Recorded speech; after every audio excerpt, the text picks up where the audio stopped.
Hello friends, मैं प्रशांत आप सबका आपके चहेते से एक सुखी जीवन का मंत्र डॉक्टर विजय दहीफले के साथ इस खास कार्यक्रम में तहे दिल से स्वागत करता हूं। दोस्तों, हमें जब भी कोई मेडिकल इमरजेंसी आती है या फिर स्वास्थ्य से जुड़ी कोई भी परेशानी सताती है, तब हम क्या करते हैं? सबसे पहले हम वो सारी चीजें हमारे फ्रेंड्स या फैमिली के साथ शेयर करते हैं। पर दोस्तों, जब भी हमें कोई सेक्स से जुड़ी परेशानी सताती है, तब हम ऐसा नहीं कर पाते, क्योंकि इस बारे में बात करने में हम झिझकते हैं, हमें शर्म आती है। पर दोस्तों, अब शर्माने की बिल्कुल जरूरत नहीं, क्योंकि डॉक्टर विजय दहीफले आपके सारे सेक्स रिलेटेड सवालों के जवाब बहुत ही पॉजिटिव तरीके से जरूर देंगे। दोस्तों, शो को शुरुआत करते हैं, लेकिन उसके पहले जानते हैं डॉक्टर विजय दहीफले इनके बारे में। डॉक्टर विजय दहीफले ये एक जाने माने यूरोलॉजिस्ट, सेक्सोलॉजिस्ट और एंड्रोलॉजिस्ट है। डॉक्टर दहीफले जी के क्लिनिक औरंगाबाद, हैदराबाद, दिल्ली में द्वारका तथा पुणे में है। नवी मुंबई में नेरुल, दादर, अंधेरी, कल्याण, नासिक, अहमदाबाद और दुबई में भी है। डॉक्टर विजय दहीफले जी का भारत एवं अन्य देशों में कॉन्फ्रेंसेस और सेमिनार के लिए हमेशा आना जाना रहता है, जिसमें वो सेक्स संबंधी सभी समस्याओं पर सलाह एवं मार्गदर्शन करते हैं। तो चलिए शो को शुरुआत करते हैं। डॉक्टर साहब हमारे साथ है। Sir, welcome to the show. Namaste. आप सभी जानते हैं कि किस तरह से हम इन छोटे छोटे वीडियोस के माध्यम से बहुत ही इंपॉर्टेंट जानकारी आप तक पहुंचाने की कोशिश करते हैं, जिसे हम साइंटिफिक इंफॉर्मेशन कह सकते हैं। आज की जो हमारी बात है वो चलेगी सेक्सुअल डिस्फंक्शन और ऑर्गेज्म या तृप्ति के बारे में आज हम बात करने वाले। तो सर, इसी के तहत कुछ सवाल आपके। ऑर्गेज्म या तृप्ति के कितने प्रकार होते हैं, ये पहले जानने की कोशिश करते। प्रकार होते हैं क्या और वो कितने होते हैं? करेक्ट। यहाँ पे जो प्रशांत जी सीरीज चल रही है सेक्स एजुकेशन, सेक्सुअल अवेयरनेस और सेक्सुअल सेफ्टी, इसके अंतर्गत हम पूरी साइंटिफिक इन्फॉर्मेशन ले रहे हैं। हमारे दर्शक जो है, मेल है, फीमेल है, सबकी डिमांड की वजह से यहाँ पे एक डिस्क्लेमर देता हूँ। Time, place, person, condition, culture, safety, consenting और अपना ओन और नॉन इन्फेक्टेड पार्टनर, उसके साथ ही हमें आजमाना है। मेल डिस्फंक्शन क्या है, फीमेल डिस्फंक्शन क्या है, एनाटॉमी क्या है, फिजियोलॉजी क्या है, और ऑर्गेज्म के बारे में हम देख रहे हैं। भाई, इसका मतलब तृप्ति। अभी आज हम देखने वाले हैं अलग अलग उसके प्रकार क्या होते हैं। इन शॉर्ट, ऑर्गेज्म मतलब क्या है कि आपको क्रिया पूर्ण होने के बाद जो फीलिंग आता है, मेल में इजैकुलेशन होता है और फीमेल में पेल्विक कॉन्ट्रैक्शन होता है, उसे ऑर्गेज्म कहते हैं। कितने प्रकार है उसके?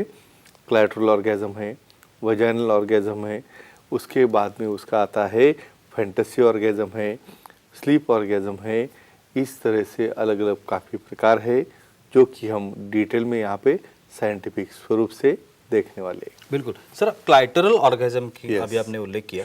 तो क्लाइटोरल ऑर्गेज्म जिसे कहते हैं या तृप्ति हम लोग कह सकते हैं, ये क्या होती है? श्योर। देखो, सबको पता है पीनो वजाइनल सेक्स करने से ही अपने को तृप्ति आनंद मिलता है, ऐसा नहीं है। एक पार्ट हो गया, लेकिन उसके साथ क्लाइटोरल मतलब क्या? वजाइना के ऊपर जो एक राउंड पार्ट रहता है, उसके यहाँ पे सबसे ज़्यादा 8000 से ज़्यादा नोज रहते हैं, वेसल्स रहते हैं, और वो काफ़ी सेंसिटिव पार्ट रहता है। वहाँ पे वाइब्रेट करने की वजह से, वहाँ पे लुब्रिकेंट से मसाज करने की वजह से वहाँ पे हार्मोन रिलीज होते हैं और वहाँ का सेंसेशन ब्रेन तक जाता है और एक सटाइटी और रिलैक्सेशन का फीलिंग आता है। इसे कहते हैं क्लाइटोरल ऑर्गेज्म। बिल्कुल सर, हमारे साथ हमारे कुछ ऑडियंस है, वो भी आपसे सवाल करना चाहते हैं। निनाद जी है पुणे से, उनका सवाल है। निनाद जी, पूछिए, क्या सवाल है आपका? हेलो, बोलिए। बोलो।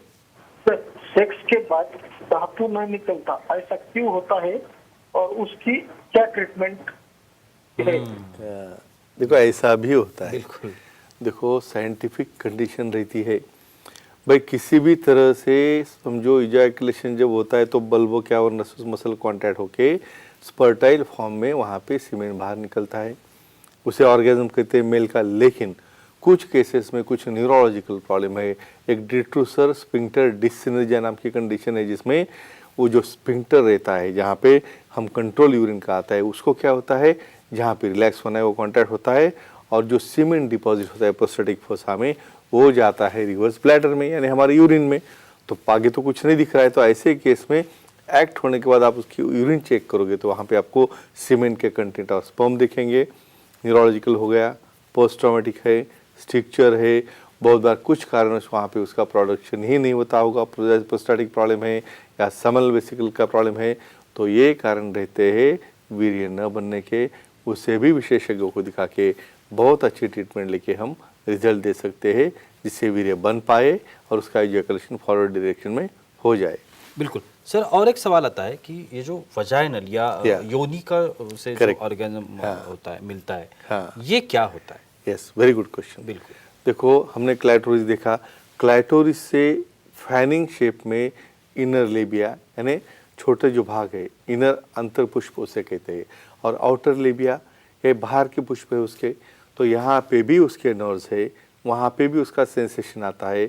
और वजाइनल पार्ट अंदर जो रहता है, कम से कम 6 इंच का जो डिस्टेंस है, उसके अंदर वजाइनल वॉल में भी जब स्ट्रेचिंग हो जाता है तो वहाँ पे नर्व्स है, वेसल्स है, उसको स्टिमुलेशन आने की वजह से ये एडिशनल यानी क्लाइटोरल भी है, वजाइनल भी है, तो ये मूवमेंट होने की वजह से वहाँ पे जो ऑर्गेज्म मिलता है तो उसे वजाइनल ऑर्गेज्म कहते हैं। सर और एक बात है, कंबाइंड या फिर ब्लेंडेड ऑर्गेनिज्म जिसे Yes. कहते हैं, ये Correct. क्या होता है? देखो, रूटीनली कॉम्बिनेशन जो आता है वो कॉम्बिनेशन आता है क्लाइटोरल का मसाज चल रहा है और उसी वक्त आप वहाँ पे पेनिट्रेशन कर रहे हो, ब्लेंडिंग हो गया दोनों का, तो उसकी वजह से क्या हो गया, जो आनंद क्लाइटोरस से मिल रहा है वो भी मिलना शुरू है और वजाइनल मूवमेंट से उसके वो मिलना शुरू है।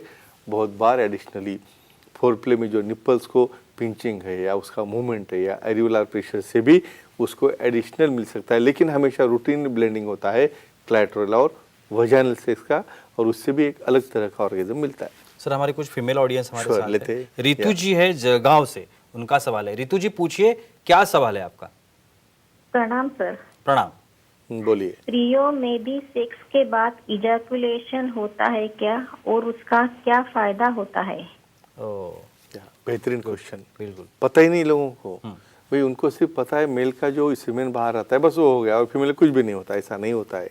फीमेल में भी वहाँ पे एक जी पॉइंट होता है, वहाँ से जो ग्लैंड निकलते हुए रसा में जाके वहाँ पे पीएसए तैयार होता है, यानी जो फ्लूइड उसके अंदर से निकलता है, ये प्रोस्टेट एसिड फॉस्फेटेज ये बनता है, बाद में फ्रुक्टोज भी रहता है उसके अंदर, और वो ट्रिकल होके वजाना में जाता है। और क्यों बनता है, क्या फ़ायदा है इसका, तो जब ऑर्गेज्म होता है तो प्रेगनेंसी होने के लिए कैसे मदद होती है, तो सीमेन वहाँ पे होल्ड होता है, और ये पीएसए जो है वहाँ पे स्पर्म को मोटिलिटी बढ़ा के लेके जाता है वो हम तक, और वहाँ पे प्रेगनेंसी रहती है, और मोस्ट इम्पॉर्टेंट बाद में डिलीवरी नॉर्मल होने में भी इसका काफ़ी बड़ा फायदा होता है। सर हम अक्सर ये सुनते हैं कि मल्टीपल ऑर्गेज्म भी होता है, करेक्ट। तो ये सच में है क्या, और ये क्या होता है? डेफिनेटली जी।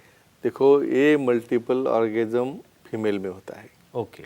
मेल में एक बार इजैकुलेट हो गया कि वो जाता है रिजोल्यूशन फेज में, यानी बाद में वो इमीडिएटली कुछ नहीं कर पाता, लेकिन फीमेल में ऐसा नहीं है। फीमेल में एक बार पेल्विक्स कॉन्टैक्ट होना चालू हो गया, 5, 10, 15, 20 बार वो कॉन्टैक्ट होते रहता है, और थोड़ा गैप देके और अरोजल होके और उनके अंदर कॉन्ट्रैक्शन होना शुरू हो जाता है, तो इसे कहते हैं मल्टीपल ऑर्गेज्म, जिसमें यहाँ पे फीमेल पार्टनर को जब ऑर्गेज्म होता है तो सेकंड टाइम जब अरोजल हो रहा है तो मेल पार्टनर ने आइदर उसे पेनिट्रेटिव सेक्स करना चाहिए या उसे वहाँ पे क्लाइटोरल मसाज या निपल स्टिमुलेशन करके उसके ऑर्गेज्म पूरे फिनिश होने तक उसका पीरियड मेंटेन रखना है, नहीं तो यहाँ पे मिसमैच होना चालू होके झगड़े होना भी शुरू हो जाता है। बिल्कुल। और एक सर आखिरी सवाल, Sure. प्रेशर ऑर्गेज्म भी कहते हैं, ये प्रेशर ऑर्गेज्म क्या होता है? डेफिनेटली जी। देखो, हमने देखा है हर एक जगह पे स्टिमुलेशन आ गया, टच, यहाँ पे टच का भी बहुत बड़ा रोल होता है।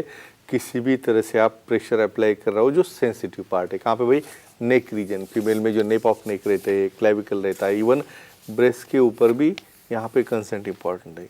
अपना भी पार्टनर होगा तो भाई उसे क्या अच्छा लग रहा है, क्या अच्छा लगता है पूछ के हल्के तरह से ब्रेस्ट की जो मूवमेंट है या जॉबलिंग मूवमेंट्स है वो करके, या बहुत बार थंब से जहाँ पे आप लुब्रिकेंट यूज करके कुछ रोटेशन या मूवमेंट्स कर रहे हो क्लाइटोरल रीजन में, तो प्रेशर या वाइब्रेशन से भी वहाँ पे ऑर्गेज्म मिलता है, तृप्ति मिलती है। तो ये रहता है प्रेशर ऑर्गेज्म। तो फ्रेंड्स, अलग अलग प्रकार के ऑर्गेज्म डेफिनेटली एंजॉय कर सकते हो अपने दायरे में कल्चर रह के, और अपनी पार्टनर की कंसेंट लेके, तो ये साइंटिफिक इंफॉर्मेशन लो और अपना सेक्सुअल लाइफ एंजॉय करो। Thank you so much sir, बहुत ही अच्छी जानकारी मिली, लेकिन वक्त की पाबंदी है, हमें रुकना पड़ेगा। लेकिन आप अगर डॉक्टर साहब की सलाह लेना चाहते हैं तो आपको स्क्रीन पर जो कांटेक्ट नंबर दिख रहे हैं या फिर सर का ईमेल आईडी है, सर की वेबसाइट भी है, आप कहीं पर भी डॉक्टर साहब को कनेक्ट हो सकते हैं, सर के अपॉइंटमेंट ले सकते हैं और बहुत ही पॉजिटिव तरीके से अपने हर एक समस्या का समाधान भी पा सकते हैं। तो चलिए रुकते इस एपिसोड में, अगले एपिसोड में फिर मुलाकात होगी, तब तक के लिए शुक्रिया।